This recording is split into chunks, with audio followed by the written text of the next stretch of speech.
सबसे एक प्रार्थना करना चाहता हूं, जिन परिवारजनों को हमने खोया है उनको श्रद्धांजलि देने के लिए हम अपने स्थान पर बैठ करके ही मौन रख करके श्रद्धांजलि देंगे।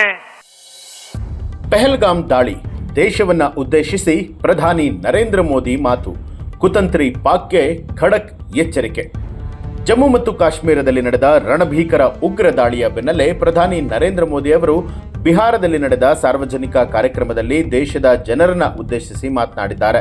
ಪಹಲ್ಗಾಮ್ ಭಯೋತ್ಪಾದಕರ ದಾಳಿಯಲ್ಲಿ ಮೃತಪಟ್ಟವರಿಗೆ ಗೌರವಾರ್ಥ ಸಲ್ಲಿಸುವಂತಹ ಸಲುವಾಗಿ 1 ನಿಮಿಷ ಮೌನಾಚರಣೆಯನ್ನ ಮಾಡುವಂತೆ ಜನರಿಗೆ ಮನವಿ ಮಾಡಿದಂತಹ ಪ್ರಧಾನಿಗಳು ಈ ದುಃಖದ ಕ್ಷಣದಲ್ಲಿ ನಾವೆಲ್ಲರೂ ಕೂಡ ಒಟ್ಟಾಗಿ ನಿಲ್ಲಬೇಕಾಗಿದೆ, ರಾಜಕೀಯವಾಗಿ ಏನನ್ನು ಕೂಡ ಮಾತನಾಡದೆ ಇರೋಣ ಅಂತಲೂ ಕೂಡ ತಿಳಿಸಿದರು. ಈ ಹೇಯ ಕೃತ್ಯವನ್ನ ಎಸಗಿರುವಂತಹ ಉಗ್ರರು ಮತ್ತು ಅವರನ್ನ ಬೆಂಬಲಿಸುವವರನ್ನ ಹುಡುಕಿ ಕೊಲ್ಲಲಾಗತ್ತೆ. ಈ ಶಪಥ ಎಂದೂ ಕೂಡ ಮುರಿಯೋದಿಲ್ಲ. ಉಗ್ರರ ಬೆನ್ನು ಮೂಳೆಯನ್ನ ಮುರಿಯುತ್ತೇವೆ. ಇದು ಪ್ರವಾಸಿಗರ ಮೇಲೆ ಮಾತ್ರ ಆಗಿರುವಂತಹ ದಾಳಿಯಲ್ಲ, ಕೋಟ್ಯಾಂತರ ಭಾರತೀಯ ಆತ್ಮಗಳ ಮೇಲೆ ಆಗಿರುವಂತಹ ದಾಳಿ. ಇದಕ್ಕೆ ನಾವು ಸುಮ್ಮನೆ ಬಿಡೋದಿಲ್ಲ ಅಂತಲೂ ಕೂಡ ಪ್ರಧಾನಿ ನರೇಂದ್ರ ಮೋದಿ ಅವರು ಎಚ್ಚರಿಕೆಯನ್ನ ಕೊಟ್ಟಿದ್ದಾರೆ.